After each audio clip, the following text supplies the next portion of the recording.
Nursing registration എന്ന് പറയുന്നത് basically Australia എന്ന് പറയുന്ന ഒരു കൺട്രിയിൽ റീച്ച് ചെയ്യാൻ വേണ്ടിയിട്ട് ഉള്ളൊരു ഫസ്റ്റ് സ്റ്റെപ്പ് മാത്രമാണ്. രജിസ്ട്രേഷൻ പ്രോസസ്സ് കംപ്ലീറ്റ് ചെയ്ത് കഴിഞ്ഞാൽ ഒരു ഫസ്റ്റ് സ്റ്റേജ് മാത്രമേ ആയിട്ടുള്ളൂ.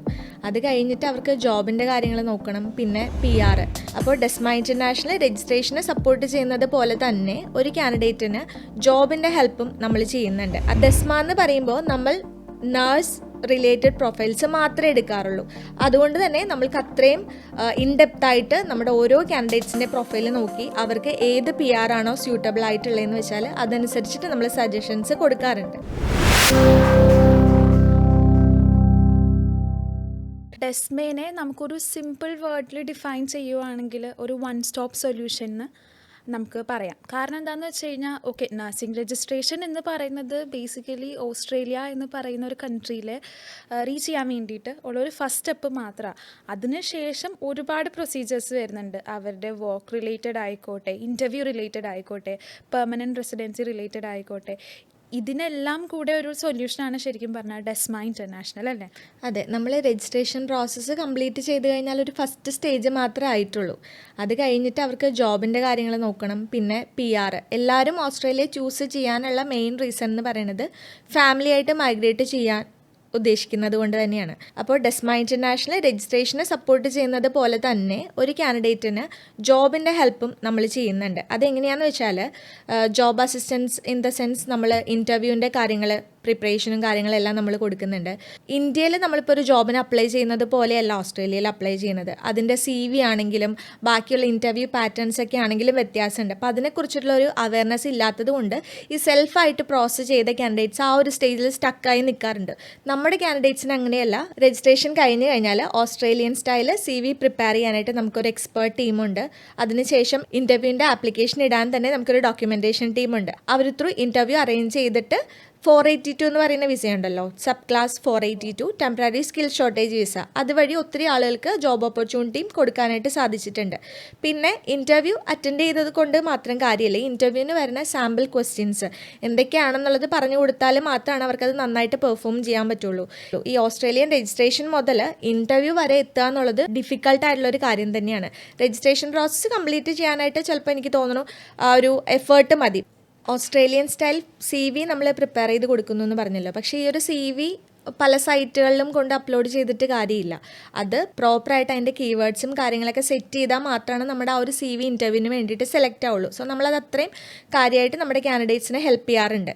പിന്നെ മൈഗ്രേഷൻ പ്രോസസ്സ്. മൈഗ്രേഷൻ എന്ന് പറയുന്നത് ഈ ഒരു രജിസ്ട്രേഷൻ്റെയിൽ വേറൊരു ടഫസ്റ്റ് പാർട്ടാണ്.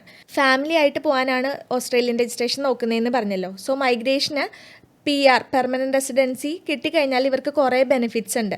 സോ ആ ഒരു കാര്യത്തിനും ഡെസ്മ അവരെ ഹെൽപ്പ് ചെയ്യുന്നുണ്ട്. ഡെസ്മയ്ക്ക് കോൺട്രാക്ട് ബേസിസിലാണ് ലോയർ ഉള്ളത്. സോ നമ്മൾ ഓരോ കാൻഡിഡേറ്റിൻ്റെയും പ്രൊഫൈൽ അസസ് ചെയ്ത് നമ്മൾ PRൻ്റെ ആപ്ലിക്കേഷൻസ് ഫോർവേഡ് ചെയ്യാറുണ്ട്. വേറൊരു പ്രത്യേകത എന്ന് പറഞ്ഞാൽ ബാക്കി എല്ലാ കൺസൾട്ടൻസീസും പല പ്രൊഫൈൽസ് ഹാൻഡിൽ ചെയ്യുന്നുണ്ട്. ലൈക്ക് IT പ്രൊഫഷണൽസ് വന്നാൽ അത് അവർ ചെയ്യും. പിന്നെ ഹെൽത്ത് കെയറിൽ തന്നെ പല ഡിവിഷൻസ് വരുന്നുണ്ട്. ഒപ്റ്റോമെട്രി, ഡോക്ടർ, ലൈക്ക് ഡെൻറ്റിസ്റ്റ്, അങ്ങനെ പല പ്രൊഫഷൻ വരുന്നുണ്ട്. ഡെസ്മ എന്ന് പറയുമ്പോൾ നമ്മൾ നേഴ്സ് റിലേറ്റഡ് പ്രൊഫൈൽസ് മാത്രമേ എടുക്കാറുള്ളൂ. അതുകൊണ്ട് തന്നെ നമ്മൾക്ക് അത്രയും ഇൻഡെപ്ത് ആയിട്ട് നമ്മുടെ ഓരോ കാൻഡിഡേറ്റ്സിൻ്റെ പ്രൊഫൈൽ നോക്കി അവർക്ക് ഏത് PR ആണോ സ്യൂട്ടബിൾ ആയിട്ടുള്ളതെന്ന് വെച്ചാൽ അതനുസരിച്ചിട്ട് നമ്മൾ സജഷൻസ് കൊടുക്കാറുണ്ട്. നമ്മൾ സിംഗിളായിട്ടാണ് പോകുന്നതെന്നുണ്ടെങ്കിൽ 482 കുഴപ്പമില്ല എന്ന് നമുക്ക് വിചാരിക്കാം. കാരണം ഒരു മോസ്റ്റ് പ്രോബബ്ലി ഒരു 2 ഇയേഴ്സിൻ്റെ കോൺട്രാക്റ്റ് ആയിരിക്കും അവർക്ക് കൊടുക്കുന്നുണ്ടാവുക. പക്ഷെ ഒരു ഫാമിലി ഓഫ് 3 അല്ലെങ്കിൽ ഫാമിലി ഓഫ് 4 കുട്ടികളൊക്കെ പഠിക്കുന്നതാണെന്നുണ്ടെങ്കിൽ എപ്പോഴും ബെറ്റർ എന്ന് പറയുന്നത് കുറച്ചും കൂടി ഒന്ന് വെയിറ്റ് ചെയ്ത് PR ആയിട്ട് പോകുന്നതാണ്. അല്ലാന്നുണ്ടെങ്കിൽ ഇവർക്ക് കിട്ടുന്ന ഇൻകത്തിൻ്റെ മേജർ പാർട്ടും അവരുടെ ഹെൽത്ത് കെയർ അല്ലെങ്കിൽ അവരുടെ സ്റ്റഡീസിന് വേണ്ടിയിട്ട് സ്പെൻഡ് ചെയ്യേണ്ട ഒരു സിറ്റുവേഷൻ ഫേസ് ചെയ്യാറുണ്ട്. പക്ഷേ പല സ്റ്റേറ്റിലും സബ് ക്ലാസ് 482 പോയ കാൻഡിഡേറ്റ്സ് ആണെങ്കിലും അവരുടെ കുട്ടികൾക്ക് അല്ലെങ്കിൽ കിഡ്സിന് ഫ്രീ എഡ്യൂക്കേഷൻ പ്രൊവൈഡ് ചെയ്യുന്ന സ്റ്റേറ്റ് ഉണ്ട്. ഫോർ എക്സാമ്പിൾ വിക്ടോറിയയൊക്കെ അങ്ങനെ തന്നെയാണ്. പിന്നെ PRൻ്റെ ആ ഒരു കേസ് നോക്കുമ്പോൾ മെഡിക്കെയർ, ചൈൽഡ് കെയർ ബെനിഫിറ്റ്, അങ്ങനെ ഒത്തിരി ബെനിഫിറ്റ്സ് കൊടുക്കുന്നുണ്ട് ഓസ്ട്രേലിയ. PR ആയിട്ട് പോകുന്നതാണ് ഏറ്റവും ബെറ്റർ. ജോബിന് തന്നെ നോക്കുകയാണെങ്കിൽ ജോബ് സെക്യൂരിറ്റി ഏറ്റവും കൂടുതൽ വരുന്നത് PR ഹോൾഡേഴ്സിനാണ്. കാരണം ആരും സ്പോൺസർ ചെയ്യേണ്ട ആവശ്യം വരുന്നില്ല. വർക്ക് വിസ എന്ന് പറയുമ്പോൾ ഒരു എംപ്ലോയർ കാൻഡിഡേറ്റിനെ സ്പോൺസർ ചെയ്ത് പോകുന്നതാണ്. പക്ഷേ PR അങ്ങനെയല്ല. അവർക്ക് താല്പര്യമുള്ള ഹോസ്പിറ്റലിൽ അപ്ലൈ ചെയ്ത് ജോബ് കിട്ടിക്കഴിഞ്ഞാൽ ഇപ്പോൾ ഇൻ കേസ് എന്തെങ്കിലും ഡിഫിക്കൽട്ട് സിറ്റുവേഷൻ വരുമ്പോൾ ആ ഒരു ജോബ് ക്വിറ്റ് ചെയ്യണമെങ്കിൽ ഈസി ആയിട്ട് ക്വിറ്റ് ചെയ്യാനായിട്ട് സാധിക്കും. പക്ഷേ 482 എന്ന് പറയുമ്പോൾ അവിടെ ഒരു കമ്മിറ്റ്മെൻറ്റ് വരുന്നുണ്ട്, എംപ്ലോയർ സ്പോൺസർ ചെയ്യുന്നതായതുകൊണ്ട്. ഇപ്പോഴത്തെ ഒരു ട്രെൻഡ് നോക്കുകയാണെങ്കിൽ കൂടുതൽ ആളുകളും PR കിട്ടിയിട്ട് തന്നെയാണ് പോകാനായിട്ട് ആഗ്രഹിക്കുന്നത്. നമ്മളും സജസ്റ്റ് ചെയ്യുന്നത് അത് തന്നെയാണ്.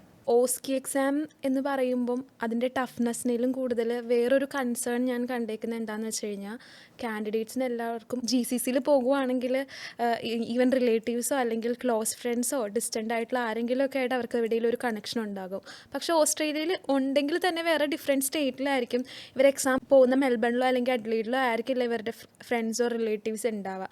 അപ്പോൾ ഇവരുടെ അക്കോമഡേഷൻ എന്ന് പറയുന്നതും മേജർ കൺസേൺ തന്നെയാണ് ഈ കാൻഡിഡേറ്റ്സിന്, എവിടെ സ്റ്റേ ചെയ്യും എന്നുള്ളത്. കാരണം ഒരു അറിയാൻ വയ്യാത്തൊരു സ്ഥലത്ത് പോയിട്ട് അവിടെ ചെന്ന് അക്കോമഡേഷൻ സെർച്ച് ചെയ്യാന്ന് പറയുന്നത് ഭയങ്കര ബുദ്ധിമുട്ടുള്ളൊരു കാര്യം തന്നെയായിരിക്കും അവരെ സംബന്ധിച്ചെടുത്തിട്ട്. അതെ, ഇപ്പം നമ്മൾ പറഞ്ഞല്ലോ ഫുൾ പ്രോസസ്സിന് നമ്മൾ അസിസ്റ്റ് ചെയ്യുമെന്ന് പറഞ്ഞല്ലോ. അപ്പോൾ അതിനകത്ത് വരുന്ന ഒരു പാർട്ടും കൂടിയാണ് അക്കോമഡേഷൻ. ഇപ്പോൾ ഒരു കാൻഡിഡേറ്റ് GCCന്നോ അല്ലെങ്കിൽ ഇന്ത്യയിൽ നിന്ന് പോകുന്ന ആളാണെങ്കിൽ അക്കോമഡേഷൻ്റെ എല്ലാ കാര്യങ്ങളും ഡെസ്മ ഇൻ്റർനാഷണൽ അറേഞ്ച് ചെയ്യുന്നുണ്ട്. അത് മാത്രമല്ല, ഇവർ താമസിക്കുന്നത് ഒരു ഷെയർഡ് ആയിട്ടുള്ളൊരു അപ്പാർട്ട്മെൻറ്റിലായിരിക്കും. അവിടെ ഡെസ്മ ഇൻ്റർനാഷണൽ ഓരോ മാസം ഒരു മിനിമം 5 കാൻഡിഡേറ്റ്സ് എങ്കിലും OSCE അറ്റൻഡ് ചെയ്യാനായിട്ട് പോകാറുണ്ട്. അപ്പോൾ ആ ഒരു ടൈമിൽ പോകുന്ന കാൻഡിഡേറ്റ്സിൻ്റെ നമ്പർ നമ്മൾ ഷെയർ ചെയ്യാറുണ്ട്. അപ്പോൾ ഒരു ഫിയർ ഉണ്ടാവില്ല. ഒറ്റയ്ക്കൊരു സ്ഥലത്ത്, അതും അറിയാത്തൊരു സ്ഥലത്ത് ആദ്യമായിട്ട് പോകുമ്പോൾ എല്ലാവർക്കും പേടിയായിരിക്കും അല്ലേ. അപ്പോൾ ആ ഒരു ഫിയർ അവോയ്ഡ് ചെയ്യാൻ വേണ്ടിയിട്ട് നമ്മൾ കോൺടാക്ട് ഡീറ്റെയിൽസും കാര്യങ്ങളും നമ്മുടെ കാൻഡിഡേറ്റ്സിന് തന്നെ ഷെയർ ചെയ്യാറുണ്ട്. ഇവർ താമസിക്കുന്ന ആ ഒരു അപ്പാർട്ട്മെൻറ്റിൽ എങ്ങനെയാണെന്ന് വെച്ചാൽ എല്ലാ ഫെസിലിറ്റിയും ഉണ്ട്. ഇപ്പം free wifi, washing machine, kitchen utensils, അവർക്ക് ഫുഡ് കുക്ക് ചെയ്ത് കഴിക്കണമെങ്കിൽ ഗ്രോസറീസ് മാത്രം വാങ്ങിച്ചാൽ മതി. സോ അത്രയും സപ്പോർട്ട് ചെയ്യുന്ന ഒരു ടീമാണ് നമുക്കുള്ളത്. പ്രോസസ്സിന് വേണ്ടി വന്നു കഴിഞ്ഞാൽ ടിക്കറ്റ് ബുക്കിങ്ങിൻ്റെതും അക്കോമഡേഷൻ്റെതും കോച്ചിങ്ങിൻ്റെതും എല്ലാ കാര്യങ്ങളും നമുക്ക് തന്നെ അറേഞ്ച് ചെയ്യാനായിട്ട് സാധിക്കും.